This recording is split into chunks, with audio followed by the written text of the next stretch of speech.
جب لوگ رشوت لے کر کے یہ کہیں کہ میں کوئی غریبوں سے نہیں لیتا، میں صرف امیروں سے لیتا ہوں، تیری ڈیوٹی لگی اب حساب لینے کی، تو حساب لیا کرے گا۔ جب لوگ کسی کو گالی دے کے کہیں کہ اس کا بنتا تھا، اس کا ہوتا ہی یہ تھا، اس کا معنی ہے ضمیر مردہ ہو گئے۔ جب لوگ مرنے والوں کے جنازوں پر بھی سودے کرنے لگے، اور جب لوگ میتوں پر بھی سیاست چمکانے لگے، اور جب قوم اتنی دور نکل جائے کہ لوگ کسی کی مجبوری کو خرید کر اس سے فائدہ اٹھانے لگے، اور جب کسی گرے ہوئے پر پیر رکھ کے گزرنا لوگ اپنا اعزاز جاننے لگیں، تو پھر ضمیر مردہ ہوتے ہیں۔ میرے نبی پاک علیہ الصلوۃ والسلام نے ضمیروں کو زندہ کیا، تازگی دی، خوبصورتی بانٹ دی، لوگوں کی روحیں تک صاف ہو گئی، ہر چیز بدل گئی۔ حضرت عبداللہ ابن عمر رضی اللہ تعالیٰ عنہ فرماتے ہیں کہ میں نے وہ زمانہ بھی دیکھا تھا، میں نے وہ دور بھی دیکھا تھا جب لوگ ڈاکہ زنی کرتے تھے، چوری کرتے تھے، مال کھا جاتے تھے، اور پھر میں نے وہ دور بھی دیکھا جب لوگوں نے غربتیں تو برداشت کیں لیکن بے ایمانی کو اپنے قریب نہیں آنے دیا، دھوکے فریب کو۔ فرماتے ہیں حضور نے یہ انقلاب برپا کر دی۔ نبی پاک علیہ السلام نے تقوی کی وہ چادر تنی کہ ہر شخص کا چہرہ اس میں چمکنے لگا۔ آپ فرماتے ہیں میں ایک دفعہ سفر پہ جا رہا تھا، رمضان کے علاوہ کچھ ایام تھے، تو میں نکلا، میرے پاس کچھ سرکہ تھا، کچھ کھجوریں تھیں، کچھ خشک چیزیں تھیں، تو میں رستے میں تھا، تو میں نے ایک جگہ پہ بیٹھ کے کھانا کھانے کا ارادہ کیا۔ جناب عبداللہ ابن عمر رضی اللہ تعالیٰ عنہ فرماتے ہیں بڑا خوبصورت اور بڑا نورانی اور بڑے معصوم عکس والا نوجوان بکریاں چراتا ہوا مجھے نظر آیا۔ آپ فرماتے ہیں کہ اس کے چہرے پر عبادت کا نور اور اس کی آنکھوں میں سچائی کا حسن مجھے نظر آیا۔ اس کی داڑھی تو گرد سے بھری تھی پر روشنی بڑی شاندار تھی۔ آپ فرماتے ہیں کہ میں نے کھانا کھاتا جب آدمی تو قریب بیٹھنے والے کو دعوت دیتا ہے، میں نے کہا کہ میاں کھانا کھا لو، رمضان بھی نہیں تھا اور وہ بکریاں چرا رہا تھا، میں نے کہا کھانا کھا لو، تو کہنے لگا حضور میں نہیں کھا سکتا، میں نے روزہ رکھا ہوا ہے۔ فرماتے میرے دل میں خیال آیا کہ صرف عبادت گزاری ہے یا تقوی کا بھی کوئی معیار اس نے اپنایا۔ میں اس کے قریب گیا تو میں نے جا کے اس کو کہا کہ تیری بکریاں بڑی پیاری ہیں، ایک میرے ہاتھ بیچ نہیں دیتا؟ تو وہ کہنے لگا حضور میری نہیں ہے، میں تو اجرت پر بکریاں چراتا ہوں، مالک کوئی اور ہے۔ فرماتے میں نے اس سے کہا کہ مالک سے کہہ دینا کہ ایک بکری بھیڑیا لے گیا تھا، بڑی سادی سی میں گفتگو کر رہا ہوں، اس سے کہہ دینا کہ ایک بکری بھیڑیا لے گیا تھا، کیا ہوتا ہے؟ یہاں لوگ آنکھیں چرا کے کہیں کچھ نہیں کر رہے، کہہ دینا۔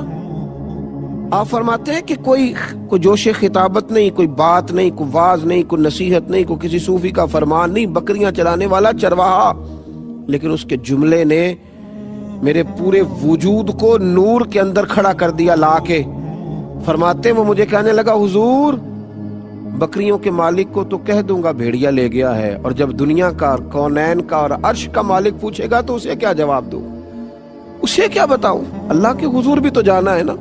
یہ ہے ضمیروں کی زندگی، یہ ہے روحوں کی زندگی، یہ ہے جب دل زندہ ہوں۔ پھر اعلیٰ حضرت فاضل بریلوی رحمت اللہ علیہ فرماتے ہیں خوف خدا اور فکر آخرت یہ دو تیرے منہ میں لگامیں ہیں، یہ لگام ڈال کے کسی کے کھیت میں بھی تجھے کھلا چھوڑ دیا جائے گا تو کبھی بھی بددیانتی نہیں کرے گا، لیکن اگر تیرا ضمیر مردہ ہو جائے پھر بہت واضح و نصیحت، بہت سارے دلائل بھی تیرا کچھ نہیں کر سکتے۔ حضرت عبداللہ ابن عمر رضی اللہ تعالیٰ عنہ فرماتے اس نوجوان کی بات اتنی بھلی لگی کہ میں سفر چھوڑ کر کے واپس آیا، اور میں نے واپس آ کے معلوم کیا کس کا غلام ہے۔ مجھے بتایا گیا فلاں کا غلام ہے۔ فرماتے پہلے میں نے وہ غلام خریدا، پھر وہ ساری بکریاں خریدیں، پھر وہ بکریاں میں نے اسی غلام کو تحفے میں دے دی، اسی کو تحفے میں لوٹا دی۔ تو وہ کہنے لگا حضور یہ کیا ہے؟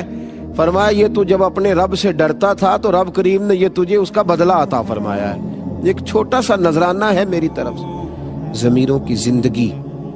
حضرت امام غزالی رحمت اللہ علیہ فرمایا کرتے تھے جو کامل مومن ہوتا ہے نا، جملہ یاد رکھنا آپ، فرماتے تھے جو کامل مومن ہوتا ہے نا، رائی کے دانے کے برابر بھی گناہ کرے تو اسے پہاڑ جانتا ہے۔ اتنا سا کسی کا دل اس کی وجہ سے تکلیف میں آئے تو اس کے سر پہ پہاڑ رائی کے دانے کے برابر گناہ کرے تو تڑپ جاتا ہے۔ اور فرمایا جو منافق ہوتا ہے، منافق وہ پہاڑ کے برابر بھی گناہ کر کے راہی جانتا ہے، اس لیے کہ اس کا دل مردہ ہو گیا، اس کے اندر ایمان کی وہ رمق، وہ حسن، وہ خوبصورتی نہ رہی۔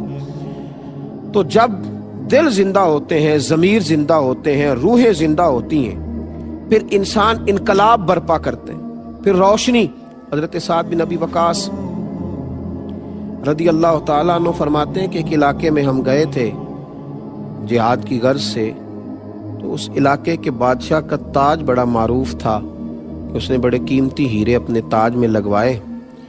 تو میں نے تمام فوجیوں سے کہا کہ اس کا تاج اگر ہاتھ آ گیا نا تو مال خزانہ میں بڑا قیمتی رہے گا، تو خیال رکھنا۔ دولت آنکھوں کو چندھا دیتی ہے، اور بڑے بڑے دولت مند بھی دولت کو دیکھ کر پریشان ہو جاتے ہیں، دولت مند بھی۔ اس کی وجہ یہ ہوتی ہے کہ ضمیر زندہ نہیں ہوتے، وہ نفس کی دوڑ دھوپ ختم نہیں ہو رہی ہوتی۔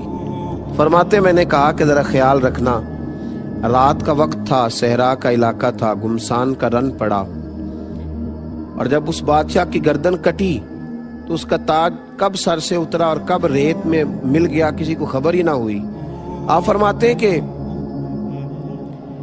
شام کو جب جنگ ختم ہوئی تو میں نے کچھ سپاہیوں کی ڈیوٹی لگائی، انہوں نے تلاش کیا ریت کے ٹیلوں میں، لیکن اس کا وہ تاج نہ ملا۔ میں نے کہا چھوڑو یار، نہیں ملتا تو رہنے دو، سو جاؤ، صبح دیکھی جائے گی۔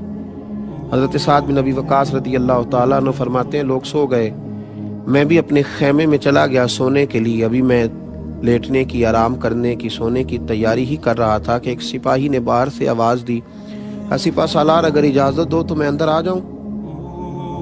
فرماتے میں نے کہا آ جاؤ۔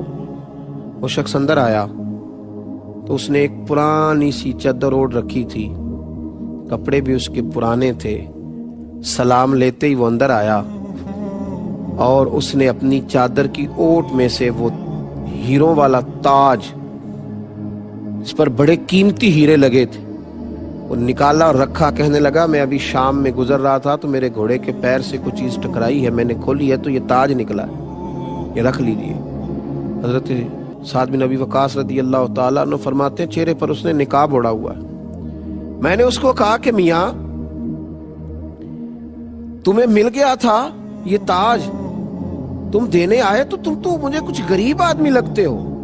اس نے کہا حضور جب میں اپنے گھر سے چلا تھا نا تو 11 بچوں کا باپ ہوں، ایک شام کا کھانا تھا گھر میں، اگلی صبح کے لیے کھانا موجود نہیں تھا۔ دامان توکل کی یہ خوبی ہے کہ اس پر پیوند لگے ہوتے ہیں پر دھبے نہیں ہوتے، اور غیرت ہے بڑی چیز جہان تگ و دو میں، پہناتی ہے یہ فقر کو تاج سردارا۔ جب ضمیر زندہ ہوتے ہیں تو پھر یہ چھوٹے چھوٹے کاموں پر انسان کے منہ سے پانی نہیں ٹپکتا، پھر وہ کردار کا غازی ہوتا ہے، پھر اس کے لب و لہجے میں جو اس کی زبان پر ہوتا ہے اس کی روح پر بھی طاری ہوتا ہے۔ حضرت سعد بن ابی وقاص کہتے ہیں کہ میں نے اسے کہا تجھے تو بڑی ضرورت تھی یار، تو بڑا دیانتدار ہے۔ یہ لفظ میں نے کہے تو اس نے رخ پھیرا، اور جب وہ باہر جانے لگا تو میں نے آواز دی، میں نے کہا میاں سنو۔ اس نے میری طرف رخ نہیں پھیرا، چہرہ باہر کی جانب رکھا۔ میں نے کہا اپنا نام ہی بتاتے جاؤ، اپنے والد اور قبیلے کا نام ہی بتاؤ۔ تو کیا اس نے توجہ نہیں کی، اس نے رخ نہیں پھیرا، اور وہیں کھڑے کھڑے ایسا جملہ کہا کہ میری روح کو تازہ کر گیا۔ کہنے لگا حضور یہ تاج میں نے دیانتداری کے ساتھ آپ کے حوالے کیا ہے، تو یہ میں نے اپنے لیے نہیں کیا، یہ میں نے اپنے لیے نہیں کیا، یہ اشتہار چھپانے، پوسٹر لگوانے اور لائکس بڑھانے کے لیے نہیں کیا، یہ میں نے اللہ اور اس کے رسول کی رضا کے لیے کیا ہے۔ اور جس رب رسول کے لیے میں نے یہ کام کیا ہے نا، وہ میرا نام بھی جانتے ہیں اور میرا قبیلہ بھی جانتے ہیں اور میرے والد کو بھی جانتے ہیں، مجھے لوگوں کو بتلانے کی ضرورت نہیں۔ یہ کب ہوتا ہے؟ جب ضمیروں میں زندگی ہوتی ہے، جب روحوں میں تازگی ہوتی ہے، جب انقلاب روح کا آتا ہے، طبیعت کا آتا ہے۔ نبی پاک علیہ الصلوۃ والسلام نے تقوی کی روشنی سے لوگوں کو آشنا کیا، نبی پاک علیہ الصلوۃ والسلام نے لوگوں کو اہمیت دلائی، بتلایا کہ گناہ گناہ ہوتا ہے، غلطی غلطی ہوتی ہے۔ بڑے بڑے لوگ چھوٹوں سے معافیاں مانگنے لگے، بڑے بڑے قد کاٹھ والے اپنے ضمیروں کا بوجھ اتارنے لگے۔ حضرت ابو ذر غفاری نے جناب بلال حبشی کو حبشن کا بیٹا کہہ دیا۔ کس کے بیٹے تھے وہ؟ حبشن کے بیٹے تھے نا، حبشن کا بیٹا کہہ دیا۔ یہاں لوگوں کو آر دلاتے نہیں، کبھی برادریزم کے نام پر، کبھی قبیلے کے نام پر، کبھی اس کے کام کے نام پر، کبھی اس بیچارے کا جو عہدہ ہوتا ہے اس پر حبشن کا بیٹا کہہ دیا، حبشن کا۔ حضرت بلال حبشی مسجد میں بیٹھ کر رونے لگے۔ معصوم آمنہ، نبی رحمت، رسول اکرم سید عالم علیہ السلام تشریف لائے۔ میرے محبوب نے آتے ہی حضرت بلال کی آنکھوں کے آنسو دیکھے۔ تمہیں کیا ہوا؟ کہا یا رسول اللہ اگر میں حبشن کا بیٹا ہوں تو میری کیا غلطی؟ ہوا کیا؟ یا رسول اللہ مجھے فلاں نے، ابو ذر غفاری رضی اللہ تعالیٰ عنہ نے حبشن کا بیٹا کہا ہے۔ حضور منبر پر بیٹھے اور منبر پر بیٹھ کے کہا میں نے تو جاہلیت کی یہ ساری باتیں قدموں تلے روند دی تھی، تم ابھی تک یہ جملے دہراتے ہو؟ تو روند ڈالی باتیں تو روند ڈالی، ابھی تک جو آدمی یہ جاہلیت کی باتیں دہرائے وہ تو روند ڈالی۔ حضور فرمانے لگے۔ نبی کریم علیہ السلام نے جب یہ کہا تو حضرت ابو ذر غفاری اٹھے اور اٹھ کر حضرت بلال حبشی کے قریب گئے اور جا کے کہنے لگے بلال اپنا قدم اٹھا اور میرے چہرے پہ رکھ، تھا تو حبشن کا بیٹا اور اب میرے رسول نے تجھے بڑی عزتیں عطا کر دی ہیں، اب یہاں کوئی چھوٹا بڑا نہیں رہے گا، اب سارے عروج پائیں گے، اب سب کو برکات ملیں گی جب ضمیر زندہ ہوتے ہیں۔ حضرت ابو ذر نے معافیاں مانگی، حضرت بلال حبشی سے معافی طلب کی، بار بار ان سے گزارش کی کہ وہ مجھ سے درگزر کریں۔ بھائیو یہ ہے ضمیروں کی زندگی، یہ ہے روحوں کی زندگی۔ آج لوگ گناہ کو گناہ ہی نہیں جانتے، بہت بڑا ظلم کرتے ہیں، اس کے باوجود چہروں پر پشیمانی اور زبان پر معذرت کے کچھ لفظ بھی نہیں آتے۔ آج لوگ بہت سارا حرام کھا کر کے اس کے باوجود کہتے ہیں کہ جناب یہ حق تھا، یہ چلتا ہی ایسے ہے، یہ معاشرہ ہی ایسے ہے، اس کی بنا ہی ایسے ہے۔ مجھے ایک شخص نے ایک جگہ پہ کہا، میں ملک سے باہر تھا، غیر مسلموں کا علاقہ تھا، کہنے لگے یہاں نیکی کرنا بڑا مشکل کام ہے جی، یہ معاشرہ بڑا عجیب ہے، یہاں نیکی کرنا بڑا مشکل ہے، چاروں جانب کفر ہے، نفاق ہے۔ تو میں نے کہا ایک بات بتلاؤ، حضرت ابو بکر صدیق جن لوگوں کے درمیان رہ کے نیکی کرتے تھے وہ بھی تو سارے کافر تھے، وہ بھی تو سارے کافر تھے، وہ بھی تو سارے کافر تھے، چاروں جانب کفار تھے، پر وہ کھڑے ہو گئے دیانتداری کا جھنڈا لے کے۔ حضرت عمر نے جب نیکی کی تو تب بھی سب لوگ ایسے ہی تھے، لیکن وہ کھڑے ہو گئے دیانتداری کا جھنڈا لے کے۔ مکے میں، مدینے میں، طائف میں سب لوگ غیر تھے، لیکن مسلمانوں نے نیکی کا علم بلند کیا تو دائیں بائیں دیکھ کر بلند نہیں کیا، اللہ رسول کی ذات دیکھ کے بلند کیا۔ ضمیروں کو زندہ کریں، دائیں بائیں دیکھ کے جو نیکی کرے گا وہ کر ہی نہیں سکے گا۔ نیکی دائیں بائیں دیکھ کے نہیں ہوتی، نیکی تو خدا کا کرم دیکھ کے ہوتی ہے اور مصطفیٰ کریم کی رحمت دیکھ کے ہوتی ہے۔ ہم نے تو اپنا ضمیر زندہ رکھنا ہے، ہم نے تو اپنا دل زندہ رکھنا ہے، ہم نے تو اپنی طبیعت کو تازہ رکھنا ہے۔ یہ کیا بات ہوئی کہ سارا زمانہ ایسے کر رہا ہے تو مجھے بھی ایسے کرنا ہے؟